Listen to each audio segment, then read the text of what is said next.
one last time, I would like to thank my in-studio guest, Coach Marquise Sykes, for joining me today. I really appreciate him cutting out a few minutes to sit down and talk Tiger basketball, past, present, and future. I think we can agree the program is in good hands under his leadership, and I wish my brother nothing but the best. And for my final thought today, I want to discuss what shouldn't be controversial because it involves one of our own as an Ohioan. We're living in this era, this all-time debate era.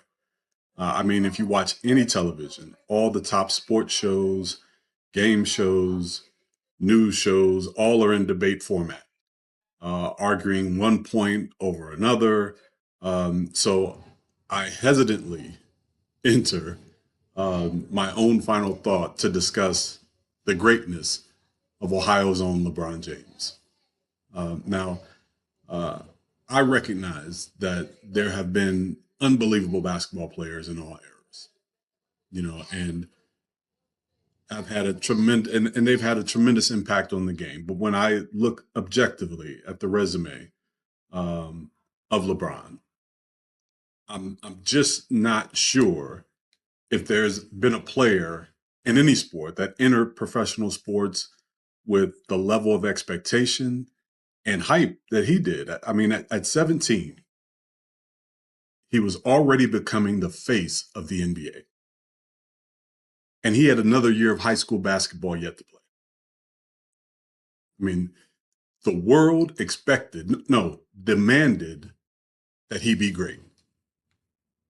And nobody has ever had to deal with that level of pressure at that age. Not even the great college players in that time, not Grant Hill, not Shaq, not Christian Leitner, none of the other players, not even the high school phenoms in that time, Kobe Bryant, Kevin Garnett, and these guys, they were absolute basketball prodigies at the time. But still, they didn't get the weight of expectation that LeBron did.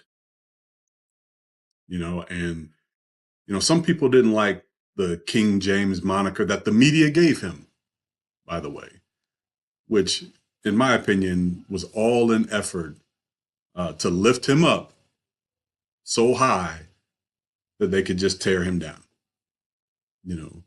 But to his credit, all he done was come into the league, be the best player on every team that he has ever played on from day one. He has done it with professionalism, with class, so much so that his early criticism, I remember, was that he was too unselfish. That he passed on. I remember some early criticisms of him was like he wouldn't take big shots because the right play, he was making too many of the right plays. Even though that's been his game since he was in middle school, making the right basketball play.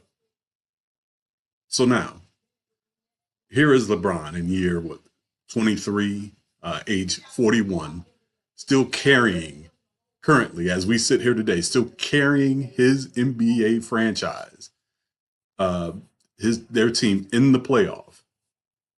He's the NBA's all-time leading scorer when scoring is not even his best attribute.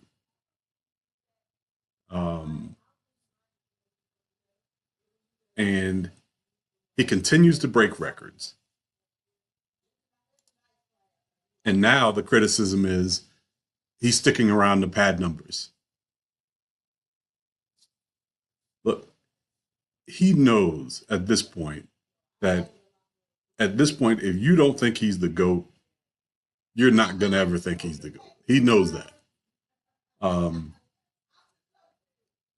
He knows this, and I don't think he's ever going to try to change over any of those people who feel the way they feel, and everybody has a right to.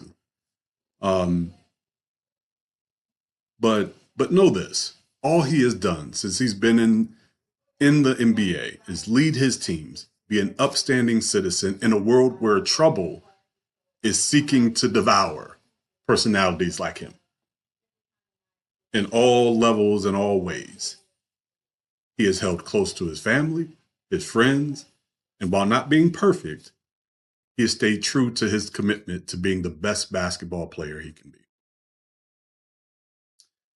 Google defines greatness like this: the quality of being distinguished, eminent, or exceptionally superior in an ability, character, or achievement, often characterized by a relentless pursuit of excellence, positive impact, and service to others.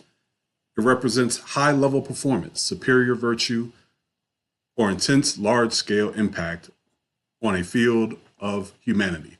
And, I will end like this.